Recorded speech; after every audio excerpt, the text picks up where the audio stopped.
They were looking at me as somebody who's come in newly, maybe from the campus, but I mean, what does he know? He's not going to last. I shared some plans, what I want to do in water tech. Am I sure I will deliver it? I don't know. The only thing I can be sure of is the effort will always be there. I mean, eventual outcome depends on many other things, right? I operate on a very few simple principles, and none of these are, are rocket science. I think what is different in every company is its own unique context, and I think it's very important for any new leader who's coming into this company, to really understand that context very well, and that I think is very important. Any transformation is actually, more a marathon than a sprint. Ladies and gentlemen, good morning, good afternoon, or good evening to you, depending on where you're joining us from. Welcome to my community towards a better world, where I, Ayon Banerjee, in a personal capacity, speak to some of the most inspiring people from all walks of life. Any professional journey goes through a period of youth before it matures, where you dabble in things, experiment with your abilities, where you'll unlearn your academics and learn the first ropes of the trade. My years of professional youth were with a company called Philips, where I joined as a wide-eyed engineer, and from where I signed off as a general manager with a national portfolio. This was where I learned to sell and sell profitably, to network, to make markets where none existed, and to grow markets where they were considered saturated. This was also where I found my first set of mentors and seniors and friends, and our guest today is definitely one of them. Those days, our motto at Philips used to be, and I'm sure you might remember it, let's make things better. A phrase that seemed to have struck a chord with its employees and its markets alike. Amazing feat, isn't it? To make better things sounds daunting, slightly bossy, a little geeky, and somewhat difficult. But to make things better sounds doable, a little humble, a lot reasonable, and very, very customer friendly. I think that's what best describes our guest for today, Mr. Mathew Job, whose career has been a series of making things and organizations better. Named by Times Now as the most promising leader of Asia 2023-24, and who is among the top CEOs of India by Startup Lanes. He is recognized also by Enterprise World as one of the most impactful leaders to watch out for in 2024, and who was named as one of India's leading leaders in times of crisis in 2021 for his exceptional leadership of Crompton Electricals during the COVID pandemic. It's an honor for me to have known Mathew for over 25 years now, and to have him on our podcast today to discuss his leadership journey. So without further ado, ladies and gentlemen, let me welcome Mr. Mathew Job to Towards a Better World. Welcome, Mathew. Thank you. It's my pleasure. And thank you for inviting me here. No, thanks a lot, Mathew. My thanks to you for giving us time, because I know you're a very busy person, and we really appreciate you doing this for us. So since I don't want to waste a single moment while you are live with us, Mathew, let me dive into the first question. So I always request my guests to give us a view of their page one. That is the beginning of their leadership journey. And my earliest memories, Mathew, of you are when you, after finishing your IIM from IIM Calcutta, joined Philips. And you were later leading an initiative to lead Philips Lighting's foray into the semi-rural markets of India. And I remember from the folklore that we would hear that Philips had tried this many times before you and had met with only limited success. But I remember that you had actually led this, you drove it home, and which hugely improved our share in those markets. So my first question, Mathew, to you is, what were the key challenges that you faced while leading such a critical project so early in your career? And what was your playbook to have cracked it, Mathew? Yeah, I mean, as you said, I think Philips, like most MNCs in India, was always very strong in the urban markets. And as we went, to semi-rural markets, when I say semi-rural, I'm practically talking about towns with population, say 20,000 to 50,000, 70,000, that range. The market share tended to drop off, quite a bit. And as you rightly said, I think, Philips had in the past many times tried to correct that situation and improve the share in the semi-rural markets. But, for a variety of reasons, had met with limited success. So when I was asked to lead this project again, try to make it work, I was quite surprised because, I thought they would, if they were to do it again, they would ask a much more experienced person to try it again. Uh, but it was a challenge and I took it up. I think for me, the most important thing was first to figure out what had been done in the past. Okay. And try to reach a conclusion, with the data available on the table, that why had it not succeeded in the past? And when I looked at, the data that was available, the different approaches that had been tried in the past, I think one of the things I realized that most of the things that, company had tried in the past was based around incrementally improving, the kind of distribution model that already existed in the urban markets. So typically what I found was, typically the company had, in every district per se, a distributor based in the district headquarters, which is typically a larger town. And he would, essentially cover the whole district, including the semi-rural areas, which essentially meant that to cover a semi-rural market, the distributor would be traveling about 100, 150 kilometers from his base town and then try to cover the outlets there. And as you know that, lighting business is a highly credit-oriented market. Yes. So typically what would happen is when they are going this long distance, 150 kilometers, and which they do twice a month to the same market, maybe being covered fortnightly, I think two things happen. One, they would only focus on covering the large outlets. Sure. And second, they would cover only those outlets which was ready to pay cash, because they felt that the credit risk in far-flung markets was much higher. And most of the attempts in the past to correct this was basically trying to incrementally improve the coverage, try to get them to cover a little, some stores which are asking for credit, but that never materialized over time. So I quickly realized by looking at that the only way to solve this problem was actually to move the distributor or the person who is going to do the distribution service to the market, to the semi-rural market where it needed to be covered. But then that presented a new problem, because then you would have a large number of very small size distributors, which would be impossible for the company to service directly. In terms of cost to serve, it would not be viable. So I had to then look for a solution which was a break from the past, not incremental improvement, but a solution that was potentially much more expensive. And there I just had to look around me. I looked at the other industries, other companies who had faced this problem and how did they crack it. And I found an answer in the FMCG universe. If I look at companies like Reckitt Benckiser, Colgate Palmolive, they had solved this kind of a problem by implementing what I call a super stockist or a hub and spoke model, which basically meant that you would move the actual distributor right to the town where it is to be covered. And then you would aggregate the demand of many such distributors or sub-distributors through a super stockist, who would basically be a service provider, holding stock and offering credit to the distributors. So that would solve two things. One, it would ensure that the cost remained competitive, the cost to serve the market. At the same time, while moving the actual distributor to the point at which, or the market itself, you would eliminate the problem of not wanting to extend credit and only somebody coming from far doing selective coverage. So that was, to my mind, the solution we evolved.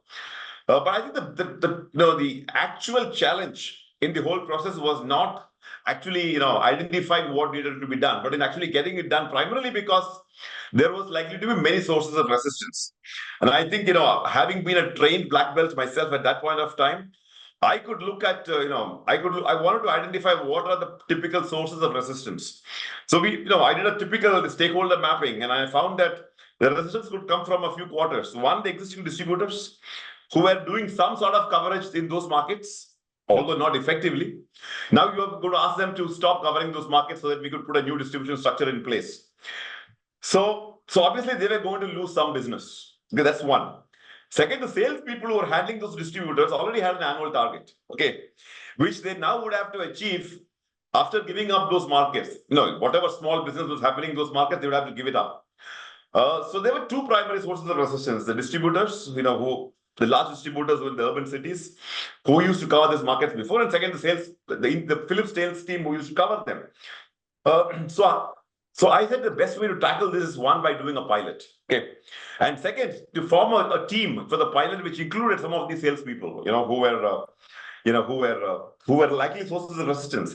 I think that thing would help me with two ways. One, by being part of the project, they would be invested in its success, number one. Second, as and when any distributors, started creating some problems, in this implementation, I had a person in the team who could really ensure that these things were solved.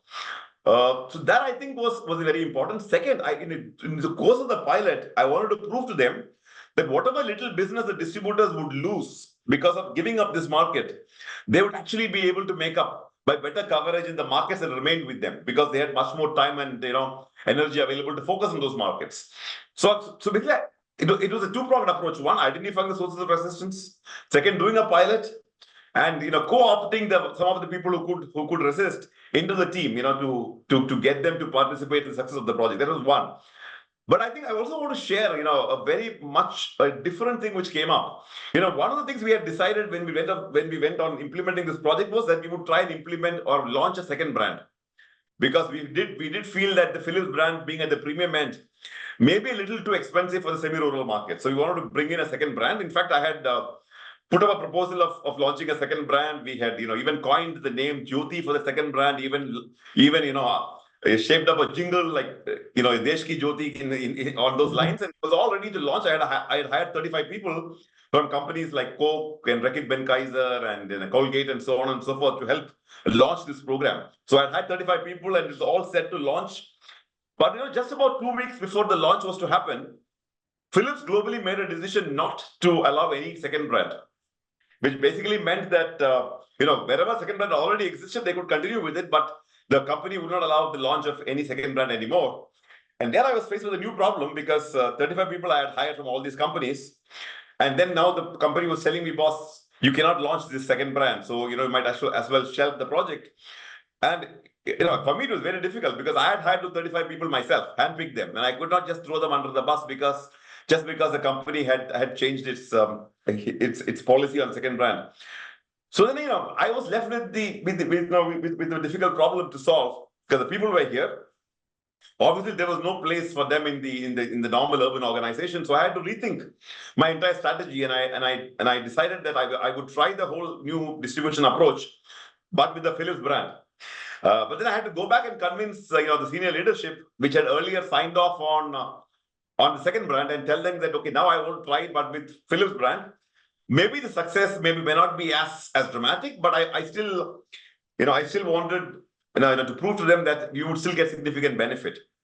And I think my 9 years of having spent in the company already by that time, and I think whatever credibility I had built up actually helped me to convince the senior leadership to give me a chance. And they gave me 3 months to prove in a pilot market that I could deliver. And then of course we went and delivered, and I think the rest is history, because the pilot was a fantastic success. 2 things happened. One, we did it with the Philips brand. Second, we met every single KPI that we had set out to do, even with the second brand, even though we're using Philips. Third, the distributors of the areas we had cut to do the pilot, they made up the entire sales they lost in these markets in their core market. And that way I could also address the resistance which was likely to come up. So I think, it was all in all, it was a fantastic thing, because, Philips, for the first time thereafter, continuously has started to grow its share in the semi-rural markets. Yeah. And, within year 2, that was already contributing 10 to 15% of the company's turnover. So I would say that, in hindsight, with all the challenges faced, it was a fantastic experience. Yeah. Of course, yeah, I remember some of it, but I didn't know the intricacies of the strategy behind it. And I remember. And just a quick, short question, a follow up to this. So when we went back with the Philips brand, did we also do any kind of a tier 2 product line? Like I remember that EcoStars and all of the world, which we brought in as a second line of products. You see, the reason why I had thought of launching the second brand in the first place was because we felt that the Philips brand was a little too premium for those markets. Okay, and now I had no choice, because if I could not have a second brand, clearly I could not bring down the price of the Philips brand, because then it would start affecting the urban markets. So I had no choice but to launch Philips exactly as is in those markets. And I think if you had asked me, I would question that why did I think in the first place that Philips could not be sold in those markets, because even there people have aspirations. So I think maybe if we had launched the second brand as is, maybe we would have lost some value. So maybe it was a blessing in disguise that eventually the company didn't agree to go with the second brand, and Philips itself did extremely well. So probably I would say that it's also learning that some of the original paradigm that we had, that the semi-rural markets could not afford a premium brand, was also corrected as part of this exercise. Perfect.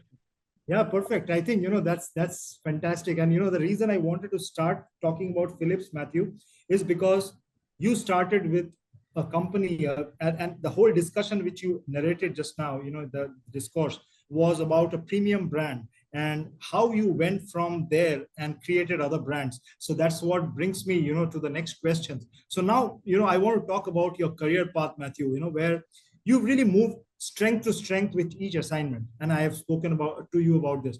So what's fascinated me about your career, Mathew, is that people who start with a market leader like you did, they often get soft and they don't get battle hardened, because market leaders has a strong market position, and it is in a seller's market. But with you, you never hesitated or looked back, even after you left Philips, despite doing 15 plus years in Philips. Rather, you actually went and lifted the game for each organization that you led, whether it was Glohe, Recall, or eventually to Crompton Greaves, your most celebrated stint so far. So your achievements post Philips are simply remarkable, to put in a word.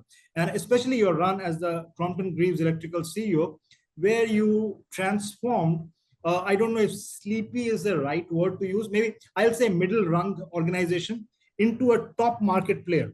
And you grew the organization's market cap by fivefold in 5 years. I mean, wow.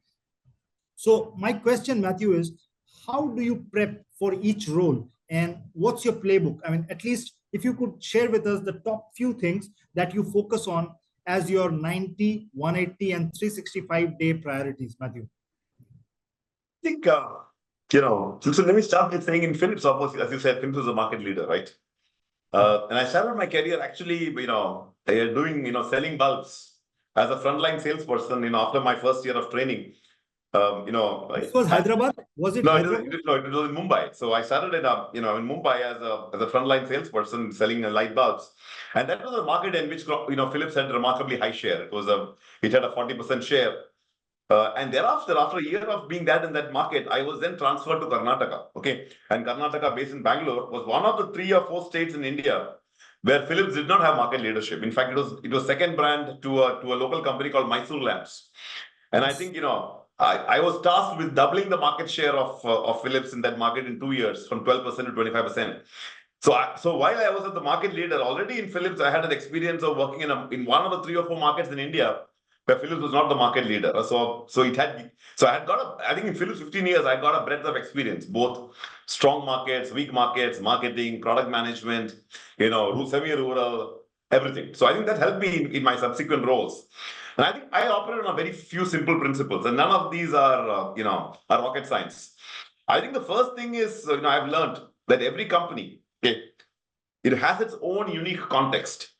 So while I say that, the principles of business hold across industries and organizations, I think what is different in every company is its own unique context. And I think it's very important for any new leader who's coming into this company, to really understand that context very well. And that I think is very important.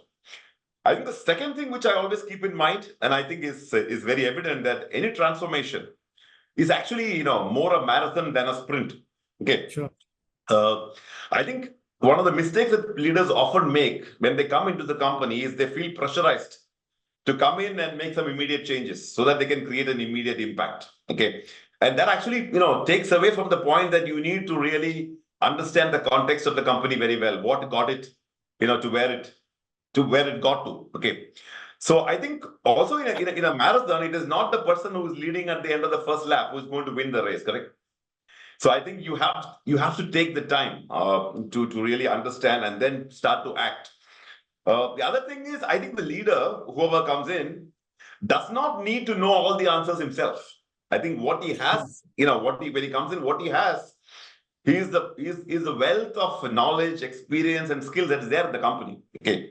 So what does the leader, who's coming in newly, what advantage does he have? I think the advantage that he brings in is the ability to think differently. Okay. Because he's not been conditioned by having been there in that place every day for the last many years.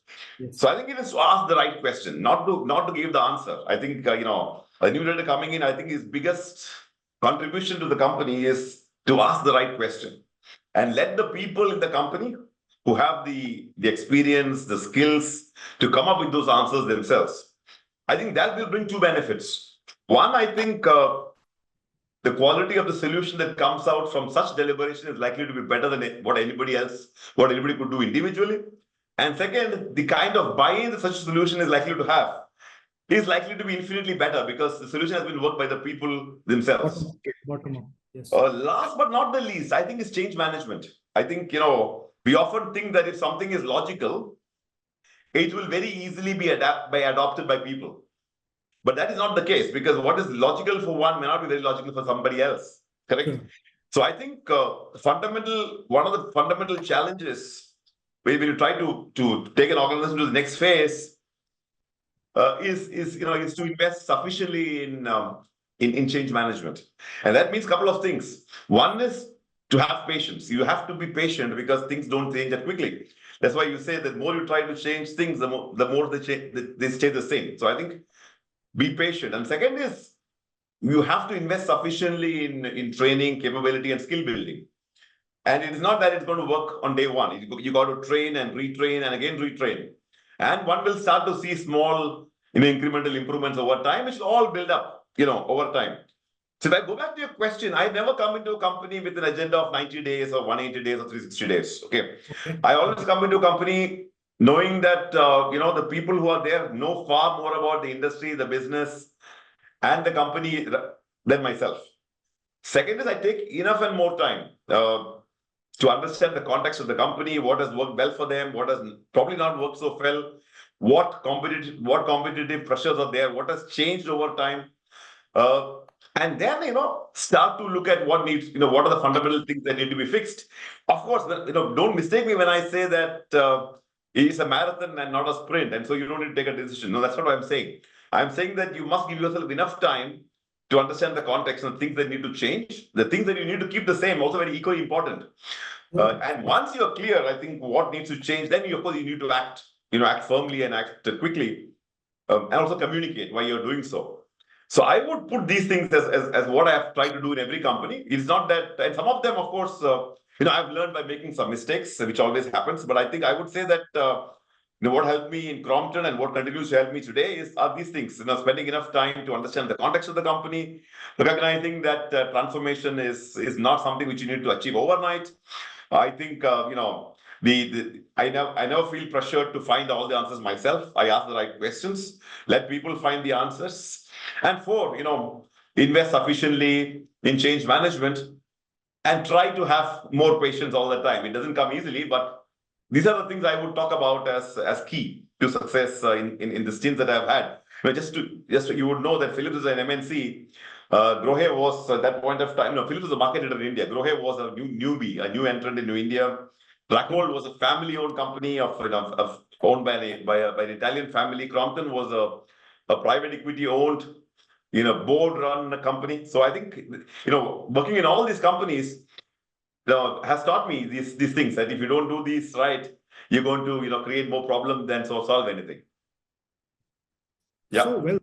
So well summarized, Mathew. Thanks. And the last part of your answer where you actually segregated the different organizations that you've led, and each had different sets of challenges. And some takeaways, which of course, the manpower upskilling, which you said, you have to bring your team up to speed, what you need to change. You don't make a change just for the sake of making a change. That was very important, because often leaders fall in this trap because, they feel that, they take over a leadership position and they want this 180 day kind of a press release that they have made these changes. And that's where impulsive decisions happen, and they are probably not good for the long run. And the last part, the humility part of it, which you said, that when you get into an organization, you learn bottom up. It's not that the leader knows everything. He or she needs to understand what the tribal knowledge from the team, and that is extremely important. And that's probably your flexibility has probably helped you in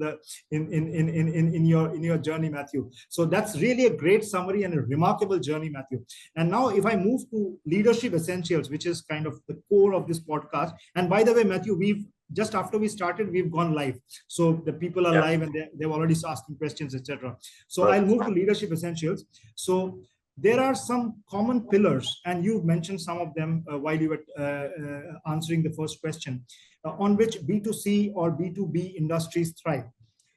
Customer centricity, sales force effectiveness, channel ROI, market perception, pricing, and product strategy. I mean, just to name a few. Yeah. As someone who's led product marketing at Philips, and I knew you were the head of product marketing at Philips, you obviously understand the nuances of product profitability, etc. But when I study your career after Philips, Mathew, especially with Crompton, I saw you as a hugely consumer-focused CEO. Whether it was launching your experience centers across the length and breadth of India, or it was completely transforming the brand positioning. You just mentioned it was a private equity board-led company of the organization, or even simple things, like responding to a customer complaint on social media, on a LinkedIn post. I remember specifically, Mathew, you had actually responded to a customer's complaint on a social media post, and you got it resolved, when the customer, and these are very exemplary things that we don't see this often. So you certainly led by example, and you redid a traditional old organization into its new avatar. So if you could please share with us some of your leadership essentials that you follow on a daily basis, and which, when taken care of, take care of the big picture. See, I've spent, most of my career in the consumer business, primarily in the consumer space. And I think one of the things I've learned is, one of the biggest sources of competitive advantage, in the industry, in most of the industries I've worked in is what I call a real innovation. Okay. And I think innovation excellence. And I think the same thing was happening, when I came into Crompton, as you mentioned. Crompton has been a strong brand for many years, especially with the slightly older age group. And Crompton has been a great engineering and technology company. Okay, fantastic technology, great engineering, able to produce great products. However, if I look back and when I came into the company, one of the things I recognized is what was missing. What was the missing sauce? There were a few. Probably the brand was not invested in. Maybe our go-to-market was not so great. We could improve the operational excellence of the company. But I think I always recognized that the one thing that would give the company the greatest impetus was consumer centricity. Okay, because typically what happens is, over time, companies try to focus more and more on operational excellence. And that brings you lower cost. It improves your margins and tends to make your overall P&L look better. And then when that starts to work, companies then tend to focus more and more on operational excellence as an end game, okay? Which is good, but there is a limit to what it can deliver. It can deliver so much, not so much further. And there comes what I call, innovation or portfolio excellence or whatever it is. And it comes about from two things, I think. And that's something which helped and worked for me in Crompton. And I'll share a couple of examples with you. I think in Crompton, we try to do two things around portfolio. Okay, one is, we were thinking, what can give Crompton a long-term competitive advantage? And one of the things we came to very quickly, along with my team, was understanding the consumer better than anybody else. Okay, because if you think, company had great engineering and technology, but what do I do with engineering and technology? I have to put that to use to solve a fundamental consumer problem. Okay, and that requires me first to understand the consumer better than anybody else in the industry, and start from very basic things like consumer home visit. I ensured that my marketing, my product, my R&D team started to go and visit consumer homes. Wow! Just to talk to them about, for example, just how comfortable is my room, because we have operated in fans and air coolers, which I call is more thermic comfort. So you talk to them about you're sitting in your room in the evening at 6 or 5 p.m. or 4 p.m. or in the afternoon. How do you bear the heat or the humidity? Just talk to them about it. Go to the kitchen to see how they are using their mixer grinder, for example. And then so that's one. Then have more focus groups. Basically engaging with consumers about their daily pain points in the areas that we operate. So that is the first thing. Understand the consumer better than anybody else. And second is, of course, you have to then, once you understand the consumer better than anybody else, then you have to put your great engineering and technology to use to solve the consumer problem better than anybody else. And if you're able to do the two together, it can give fantastic results. The first great example, which we had in Crompton at that point of time, was what I call the anti-dust fan. Okay. Now, I think if I look at the fan, new products that were coming in the industry for many, many years, it was primarily around aesthetics. So you could make a fan with a different color, with a different shank, with a different, contour. That was primarily the innovation happening in the fans industry. Okay, it was delivering some small, incremental, benefit or small incremental revenue for companies. But you might say that when we talk to consumers, they always say one of the biggest problems we have with fan is that a lot of dust collects on it. Correct? And then you have to access the fan, you have to put a ladder and go up, and then you have to bend the blade and then you clean it, and the blade doesn't go back to its original form, and then over time it starts to not deliver so much air. So the first question, so it's very clear to us that fans that don't gather dust is a potentially big idea. Technology was available in terms of anti-dust paint. It's a paint that would not absorb moisture or dust. So that's technology we perfected along with in partnership with the paint company. We had the consumer idea. We put them two together, and believe me, I would call it the single biggest innovation that had happened in the previous 50 years in the fan industry. Wow. The insight was always there. It was available if you went and talked to the consumer. Technology was available very easily. It was not rocket science. We put two together and came out with this fantastic idea. There are many others we did after that. But it proved to me that the biggest lever for any consumer company, apart from doing everything else, is to get this right. Because that, I think, is the biggest source of competitive advantage for many, many consumer companies. Because we call ourselves consumer companies, but then spend least amount of time with the consumer, right? Because then we depend on information that has been filtered through multiple levels. Of course, I'm not saying that they're not important. Something about the trade tells you, the retailer tells you is very important because he's talking to the consumer every day. But I think what consumer companies need to do more, at least in the electrical space, is engage with consumers more often at every different point to see what we can do and how we can do. And I'm very much convinced, even more convinced after my Crompton experience, that is something which makes a big competitive advantage. Yeah. Fantastic.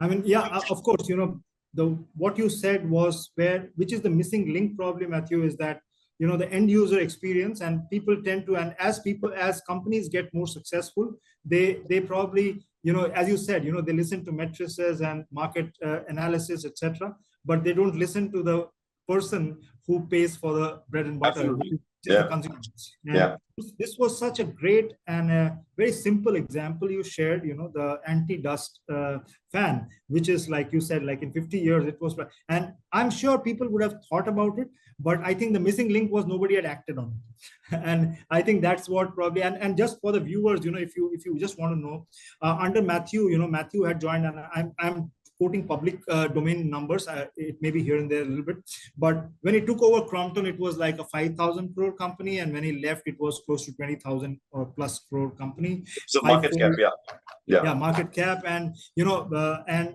I can share this, Mathew, because it was in the public domain news. The day Mathew left Crompton, the shares of Crompton fell by 12%, which is something unprecedented for a single CEO being a company. I have never heard it before. So it speaks volumes of what he had, led the company to. So fantastic, Mathew. Thank you so much. And now, if I move on, there are great nuggets of wisdom which you shared with us. And at least for me, it was a lot of learning. Moving on to an industry view, because you are a veteran in the FMCG and FMCD industry. So, and the world has changed since the time when I have worked there, and when I worked and I saw you in action in the industry. What are some of the key challenges and opportunities that you now see in your current position in FMCG and consumer durables in the India of today? Again, I would very closely relate this to what I just mentioned. I think the entire, if you look at FMCG or FMEG, I think the space is highly competitive, hyper competitive. There are many new brands coming in. But I think one of the areas which most companies have not done enough is on around the same point which I mentioned, is around consumer understanding, okay? And then using that knowledge to really build your business. Typically, companies, when they get in, when new companies come in, they come in with Me Too products, correct? Doing the same thing cheaper. Then the incumbent players, start to cut prices in an attempt to retain their share. And over time, industries tend to get commoditized. The overall margin structures tend to be under pressure. I think what companies have not done enough of, but there are some examples to the contrary, but I must say, in the hyper-competitive industry is not to focus enough on the consumer and find distinct consumer propositions which can deliver great value and protect industries against commoditization. And so if you were to think yourself of, let's take about the appliances space or the consumer electrical industry and think about some significant innovations that have happened in the last few years, that you will not find many of them. Okay. Sure. But second, what's happening is, I think more and more, earlier you used to have, your distribution could be a big moat for you, because, India is a highly, it's a geographically big, it's well spread out, small retail and so on and so forth. So, distribution used to be a big moat. But you will see that with the coming of e-com and even digital first companies, that moat for a lot is no longer, it's important, but probably no longer as important as it was a few years ago. Over time, I think distribution and your brand strength of the past alone won't stand companies in great stead. And I think one of the key ways, because people have been asking me, for example, e-com is coming in, they have private label, they are becoming bigger. Your negotiating power will erode over time. Once your customers are getting bigger and bigger. I strongly believe that I think what companies really need to focus on is really understanding the consumer and then working on that. Second, of course, it goes without saying that with the coming in of AI and and all the digital tools, one can drive operational excellence much faster. Okay, and I think one has to be quick on one's feet, because things that would take many years to improve in the past, any incoming company can do very quickly with the help of AI. Correct. So I think one needs to be agile and react much more fast. But I believe at least that the source, consumer understanding as a source of competitive advantage is likely to be to give companies long-standing competitive advantage, which mere operational excellence would probably give in the past, but would be much easier copied in the future. So I think companies, and it's true in the FMEG space, that companies who have not innovated have really not made the great progress. And if I compare my own experience in Crompton, I think the competitive set that I was faced with, I think the companies that came out on top eventually, including Crompton, were ones which really spent a lot of time and effort on innovation. And the others who did not do as well, despite having great distribution and a great brand in the past, great brand legacy of the past. They don't run as well. Yeah. So for me, it's a proof of the pudding is that's what I've seen. Yeah. No, I mean, that's really a great insight, because I often wondered after leaving FMCG that how does the customer decide these days? And I got an insight, and it was about your ex-company Crompton itself. Recently, not recently, about a year back, I was in Calcutta, and I wanted to buy a geyser, a geyser for my parents' home, and I went to an electrical shop, and this guy had a series of different brands. And he was offering me discounts on the different brands, except for Crompton. He said that this is Crompton. So I could make out that the positioning of the brand, even at that small retailer level, was that he can get a premium for that brand. And I think that's the biggest win for a company at a retailer level. And I think this translates somewhere in the consumer buyer behavior, even on e-commerce, because when I open an app on Amazon or I open just a Spencer app on my mobile, I go through the choices I have, but somewhere at the back of my mind, as a consumer, I have got a preconceived conception about a brand. And I think that supports the buying decision. So it's very important to focus on the consumer. So well explained, Mathew. Thanks. So now, you explained the challenges, Mathew. So I'm sure that in a career like yours, spanning 3 decades with such diverse organizations, like you explained, you might have faced many challenges and also situations of crises, I'm sure. So which one, if you are asked to answer or name just one, what was the most difficult challenge that you faced in your career, and how did you handle it? I think when you spent 30 years in the industry, you face many challenges, some of which I share as well. But I think the one that really tested me the most was the COVID crisis. Okay, I'm sure it is true for many others, because typically what happens is companies make a lot of business continuity plans. So it's called BCP. Yes. Typically, you would factor in, what happens if one of my factories gets shut down, or there is some incident. There is for example, what happens if your SAP were to crash? Those are the kind of things you prep for or you make plans for. When the COVID crisis hit, I realized that we had not in our faintest dreams thought something like this would happen, or had prepped for a situation when everything would shut down. Offices would shut down, factories would shut down. And the other thing is we did not know for how long. Correct. So I think when this COVID crisis hit, we were in a situation when we would have to, there's a possibility that everything would go into lockdown. Okay. So I was faced with this situation, and I had to make a very quick call, because almost, before I remember about 7 to 8 days before, the Indian government mandated a lockdown, we decided to shift our operations, our people home, and ask them to operate from home, because, we realized that, if this is going to come, we really need some time to get the organization, ready in terms of, having laptops, computers at home, testing our, because today Zoom and Teams and all that is a daily occurrence. But that time, I'm sure most people didn't know. Exactly. What work from home is possible. So we had to. So what that gave me, that quick action gave us about 7 to 10 days before the government mandated a lockdown, to have people, get ready to operate from home for a long period of time. Okay.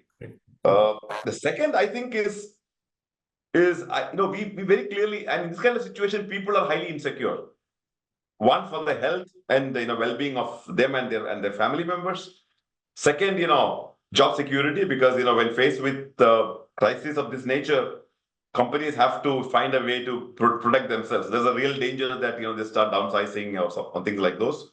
Insecurity, so we have to address that very quickly, and then prep for the long haul, because when you don't know how long this is going to take to resolve, you have to prep for the long haul. You have to prepare for the worst. So we did a few things. I think the first thing was we were very clear, and we articulated it as well many times over, that what is good for our people is good for our business. Okay. Many companies talk about being employee friendly. Employees are our biggest asset. But I think it's in times like these that one needs to really live up to the value that you've always been talking about, right? Which is that what is good for our colleagues, what is good for the employees, what is good for the business. So I made a very clear statement upfront that irrespective of how long the crisis would last, we would not cut any jobs and we would not cut salaries. Okay, and I could make that confidently. One, because we had a very profitable and cash-rich company, which we had built over time in a particularly lean way. So I was very confident that we would be able to outlast the crisis longer than anybody else. But to still have the confidence to say that upfront, that we would not cut any jobs or would not cut any salaries, was something very important, because I think the employees were very much reassured. That's one.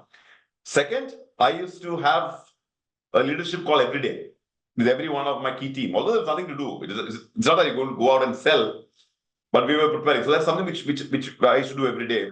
And every 2 weeks, we used to have a call with the entire company, to keep them abreast of what's happening and so on and so forth. But in every one of those meetings, daily meetings, on every one of those calls with the larger organization, I reiterated that my commitment that we would not have to downsize in any way. That's one. Second, I think is, and we proved, and we also said that health and safety of our people is top priority. Okay, it is not that at the first time, we wanted to ask our employees to go and try to sell.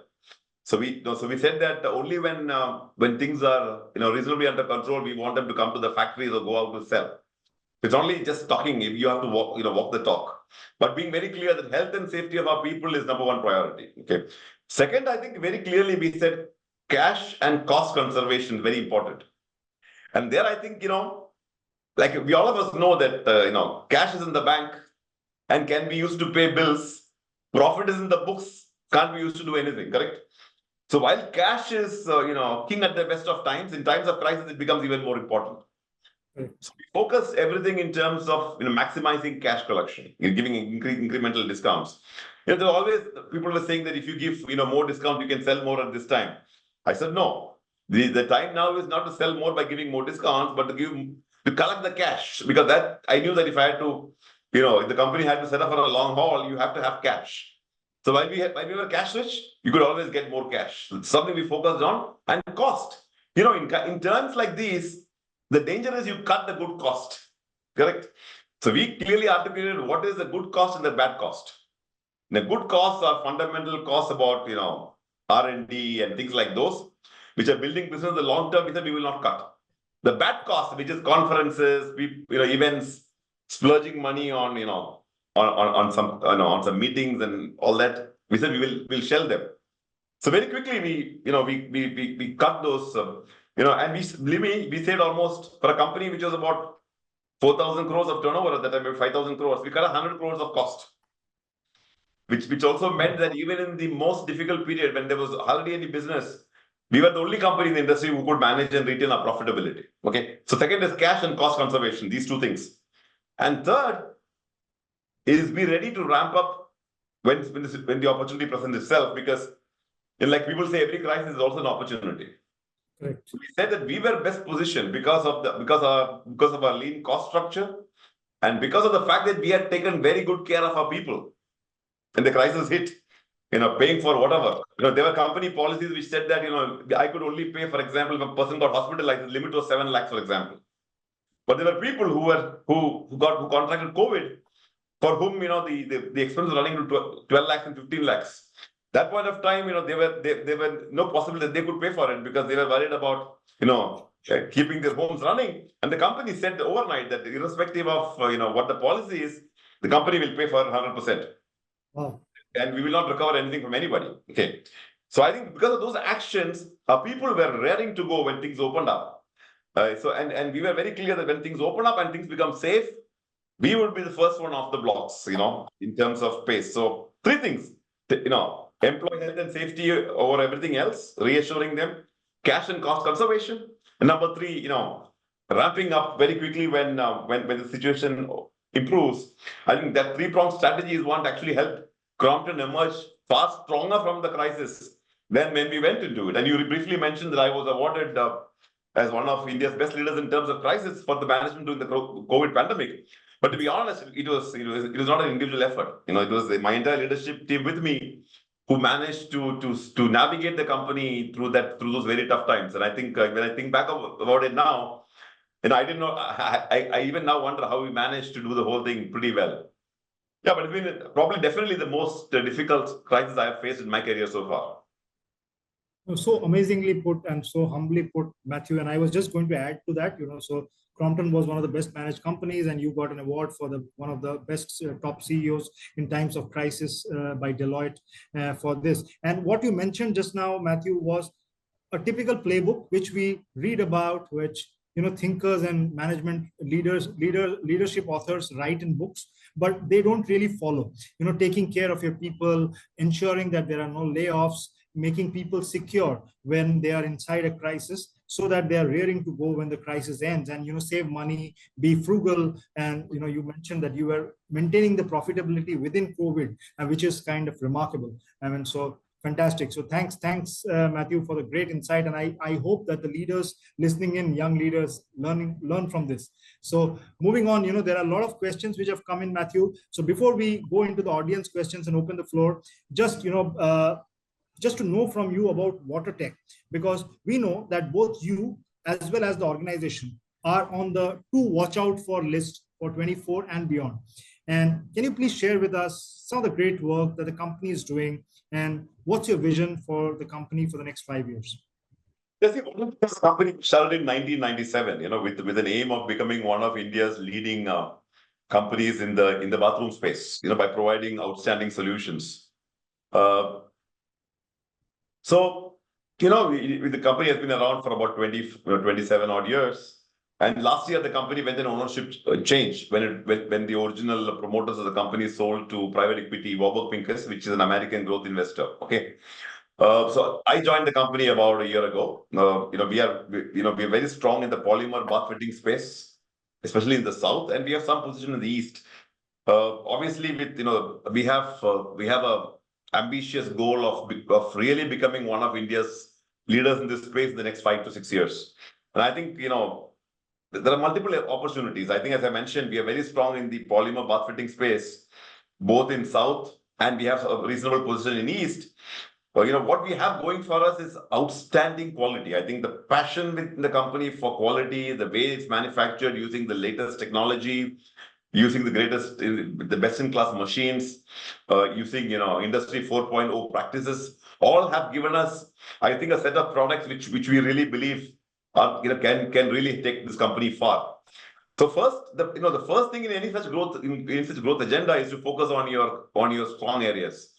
But often people say let's work on our weaknesses.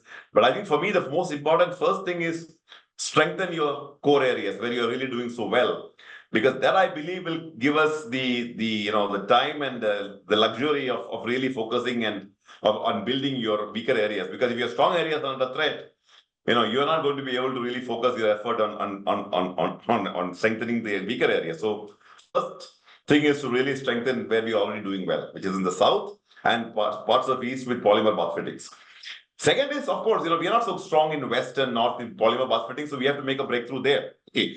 But it's also clear that it's not going to be a cakewalk, because just like we will work hard to protect our fortress in the south, there are incumbent players there who will work hard to protect their fortress there. So it's not as if we can just go in there and then start making great inroads.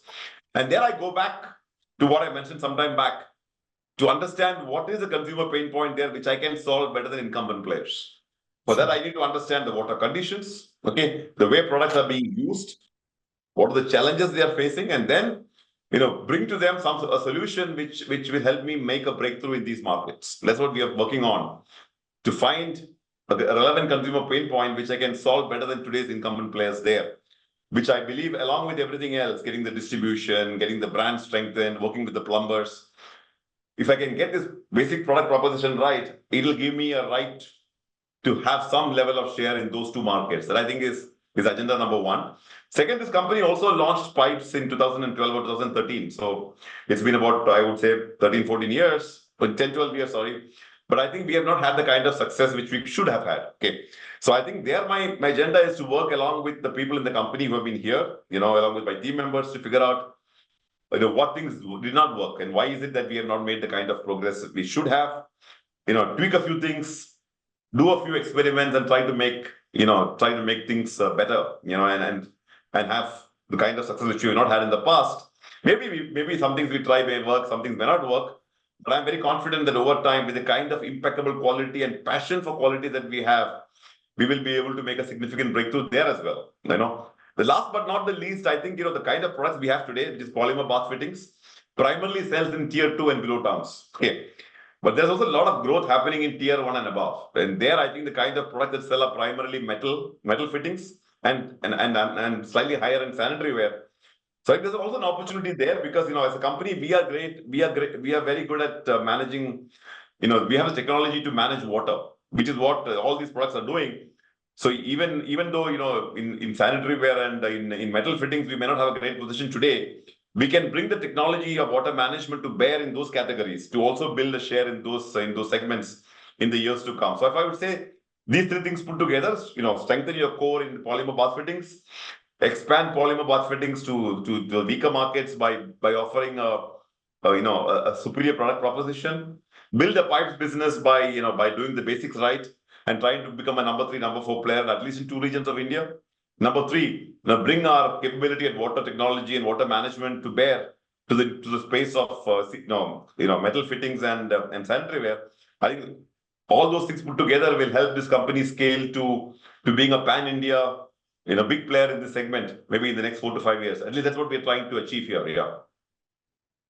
Well, I think, that's the most important takeaway which you mentioned, Mathew, is that, and I really admire the fact that, you've been from a market leader, you went to a company which was just a new entrant. Then you went to a company like Crompton, which you grew from, some place to a very high place. Then you again go back to an organization which is like just starting out. And as you said, it's in niche markets, and the second important takeaway is that which you said was focusing on the strengths, which is very important, because people just try to fix the weaknesses, but unless because strengths pay for 80%, I guess. So I think focusing on strengths is the biggest takeaway. So great answer, Mathew. I think there are a lot of questions, comments, questions. So I'll just try to read. So Aisha is saying the session is live finally. Alicia and then Aisha Sharif is saying, good to see you both. I'll just read out the questions. So Alicia is asking you, how do you stay motivated and innovative in such a competitive industry? I think the motivation comes from the challenges, right? Like I mentioned, in every one of the companies that I've worked with, like you mentioned, market leader, but even in a market leader, I did in my 15 years in Philips, I did 10 different roles, okay, in strong markets, in weak markets, in India, in abroad, in marketing, in sales, in business management, then moved to a company which was small, only 50 crores in India after 5 years. We scaled that up 4x in 2 years. Then went to a family-owned company, Raccol, which is an Italian family-owned single category company, which was starting to lose its sheen. Different set of challenges. In the first time, I had the opportunity to manage a factory as well, along with the commercial operations. Then Crompton, like I mentioned, great brand, great strengths, but in danger of losing out to younger, more nimble competitors. A very different set of challenges. And then up here, a great company with an outstanding products, outstanding quality, but probably has not scaled to the extent it should. So look at the variety of challenges, and every day brings a new challenge, building capability. Some things you try doesn't work, so you're losing your sleep. Now you got to fix that, you got to take the learning. You got to, I think it's also, not being too fixated on what you're trying. Sometimes, the danger is also that, hey, it's my baby, so it cannot be wrong, you see. So the willingness to learn and change, I think for me, finding motivation has never been difficult, because I think, luckily for me, in every one of my roles, I have been presented with a unique set of challenges. Many of them, themselves would set up, a new set of challenges every few days. Sometimes you win, and then you get the motivation of having delivered something. Sometimes you make mistakes, and then but then that you have the opportunity to correct it, and then deliver a victory. So for me, I think it's the challenges. I think it's the empowerment and what do I call it? It is the adrenaline which comes from those challenges and fighting against them, which keeps you going day after day. Yeah. Correct. Of course. I mean, I'm sure, Aisha, I hope that, you get the answer, because it's just looking for new challenges to feel more relevant. And while you solve problems, you get that adrenaline rush, or you make mistakes, learn from them, and you kind of get back to the game again. Yeah. And, and there is another question, which is, you just answered, when you transformed Crompton to a top player in the industry, what were the first few steps you took? And I think you kind of alluded to it. So Lavanya is asking you, how do you balance short-term goals and long-term vision in your leadership approach? I think, obviously that, I think the most important thing is first, even in my experience in Crompton, I think very early, I think there are two things we had to do. One is, let me give you an example. When I joined Crompton, obviously the company had been just acquired by private equity. Okay. It was an entrepreneur-owned company for many, many years, I think for 80 years maybe. Huh? And then it was acquired by private equity. So I think one of the most important things that people at that point of time in the company, great people, were very much worried. What will happen? Now we have new owners and new leaders. So what will happen? I think one of the most important things for me, short term, immediately was to give people the confidence that we are going to grow with them. Okay, we are not going to grow the company without them. Okay, so I think very early, I think one of the things I try to do there is we always build on the foundation that has been set by our predecessors in any company, correct? And that's why I say the understanding the unique context is very important. And the people there are part of that context, and you need to really take them along. I think so. That is one. So those are some short-term goals. You have to deal with them today. Okay, but I don't believe that they're necessarily in contradiction to your long-term goals. You want to grow the business, you want to grow it profitably. So I would think it's always a balancing. You have to balance this approach. For example, how quickly do you want to drive a transformation? Okay, when I went into Crompton, I thought that I could change the distribution model pretty quickly in the first 12 months. I thought I could change it. Okay. When I got in, I realized that I had probably been in charting out the plan, I was too ambitious. It would be actually not so great for the company if I try to do it too soon, because short term it might give me better benefit, but the danger is I could disrupt too many things. So you have to find the right balance, and I think sometimes you learn the balance by doing. And when I started to change the distribution structure in Crompton, I was too ambitious in terms of what I could achieve. I thought I could achieve so much in such a short period of time, but I had to recalibrate myself. So in terms of going for the short term, like I said, in wanting to show some remarkable results, you don't want to upset the apple cart for the long term. Some of that you learn by doing, and then you recalibrate yourself and say, okay, let's not push the envelope so much. Let's do it a little more slowly so that people need time to adapt, to learn the new ways of doing things. So I think it's there's no right answer as far as I'm concerned. Each situation is different, and one needs to chart the right path at that point of time. Yeah, perfect answer. And I think the industry itself is is a mixture of short term and long term, and you have to walk the fine balance between both of them. And like Mathew said, and I really admire it that after being acquired by a private equity, despite being acquired by private equity, the way the humane approach that Crompton assumed adopted under your leadership during COVID, which is remarkable, because not every private equity owned company can demonstrate this kind of a leadership. I mean, that's completely full marks to you. So there are questions on AI. I think you already mentioned and that question comes every time. What are the okay? Let me pick up just we are just up on time, so I'll just pick up maybe one or two more questions. Trends, I think you already mentioned. What's your biggest leadership lesson? I think you mentioned that, because in terms of consumer understanding.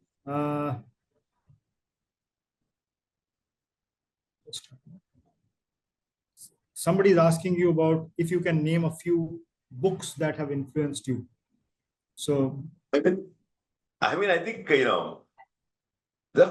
are many books in terms of how, I don't remember the names. For example, focusing on your strengths, for example, I think was a great book. Managing in the time of AI, if anybody's interested on AI, managing in the times of AI, for example, the power of networks. There are many, but I think for me, the experiences in different companies and in different situations has been the biggest coach, the biggest teacher, because you learn a lot more by actually experiencing and and doing things right, doing things wrong, correcting them. So I would say those are the things I really remember a lot.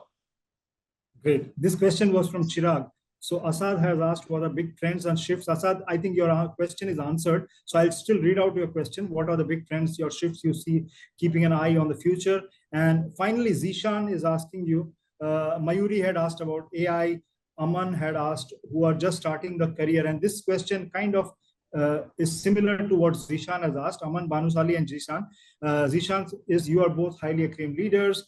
When you started your career, did you think you will be in this position? And Mathew, this question is more for you. How can I get rid of my scarcity mindset? Started my career. No, honestly, I never thought so far into the future. Okay.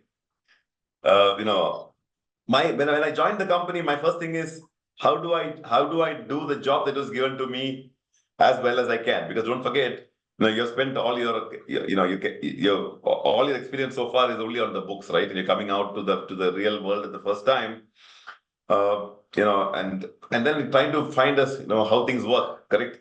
And you are, trying to find your feet in the new company. And I really never thought, beyond 6 months at that time, in terms of what do I do? How do I how do I adapt to this environment? How do I learn? For example, I was put into the market in Mumbai to sell light bulbs, and I could see that around me were people with more than 10 years experience. So how do I fit in there? How do I, and they were looking at me as somebody who's come in newly, maybe from the campus, but I mean, what does he know? He's not going to last. So how do you gain their confidence? So I was far more engrossed in thinking like, how do I do a job as a salesman? How do I win the trust of my colleagues? How do I get them to see me as one of them? I was not really thinking about, what I would do 10, 15 years later. If you would ask me, did I really chart my career path like this? No, not really, not at all. I think opportunities came at some point of time. I think, you take some decisions, and luckily for me, all my career changes, whichever I did, luckily for me, and I think they worked out well. But another way of looking at it is you have to make it work out well, right? It is, you are in a different situation, maybe, but I think it's presented me a different set of challenges, different kind of companies. Like I mentioned, first one was an MNC, Philips, Grohe, small in India, globally private equity owned, then with an Italian family-owned company, Raccol, single category, then to Crompton, typical family-owned company, now becoming, a PE-owned company, board run. I never worked with the board before.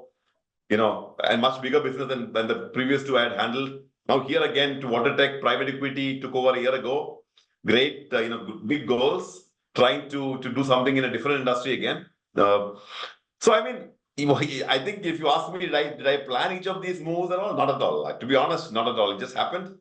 It came up at some point of time. I think, let's take it as it comes. Do I know? I shared some plans. What I want to do in WaterTech. Am I sure I will deliver it? I don't know. The only thing I can be sure of is the effort will always be there. I mean, eventual outcome depends on many other things, right? Absolutely. Great answer. I think Zishan, Mathew just laid it out so well. I think when you are starting out, the problem isn't there, because when you are starting out, you can just go on picking challenges. And, like Mathew said, he's been picking up challenges, solving the challenge and getting, meeting the challenges and, resolving problems and taking new challenges. So I think when you are young, it is easier. The problem happens when you get older, because, that's where you have to jostle for relevance, because, and that's where, Mathew's lessons come, because often people, you will see that when they hit 40, they hit a slump or a comfort zone, and they don't want to reinvent themselves or learn new things after that. And I think that's where the real challenge of relevance comes. And when I look at Mathew's career, even today, after 30 years into his career, he is still taking a new challenge where he's going to learn a whole lot of new things and accomplish new things which he has not done in his previous career, illustrious career. So that is what keeps you relevant. I think that's the biggest takeaway, I think, Mathew, from your career and the discussion. Such a great discussion, Mathew. And so much learning for me and I'm sure for everyone. And thanks a lot for taking time and doing this for us, Mathew. Really appreciate this. It's my pleasure. Thank you for having me. Thank you. Thank you, Mathew. And have a great rest of the day. Yeah, thank you. Bye. Bye-bye.